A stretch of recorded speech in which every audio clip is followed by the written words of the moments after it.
And the terrible news is as terrible as it gets, and the worst news I've had to deliver to the people of this state as governor of New York, and the worst news I've had to live with on a personal level. Number of deaths is 671, not as bad as it has been in the past, but basically flat, and basically flat at a horrific level of pain and grief and sorrow. This is 671 people who passed away on Easter Sunday. For me, I'm Catholic. Easter Sunday is the high holy day in many ways, and one of the high holy days. And to have this happen over this weekend is really, really especially tragic. And they are all in our thoughts and prayers. That raises the death total to 10,056. Again, for perspective, 2,700 lives were lost in 9/11, and 9/11 changed every New Yorker who was in a position to appreciate on that day what happened.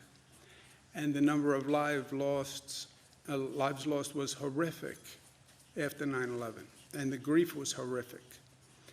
And we are at 10,000 deaths. New York, 10,000 deaths. New Jersey, 2,000 deaths. Massachusetts, 756, and then you have the state of Michigan.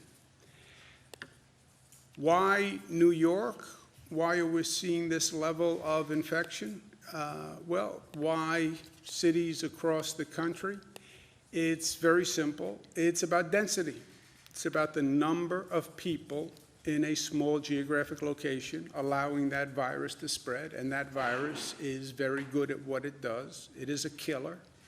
It is very good at spreading. It is very contagious, and the dense environments are its feeding grounds. We learned that lesson very early on. Remember, we had one of the first hot spots in the nation. One of the most intense clusters was New Rochelle, New York. New Rochelle is in Westchester County. It's not in New York City. Why New Rochelle? And that's what I was so concerned about early on. We didn't know what we were looking at. Why New Rochelle?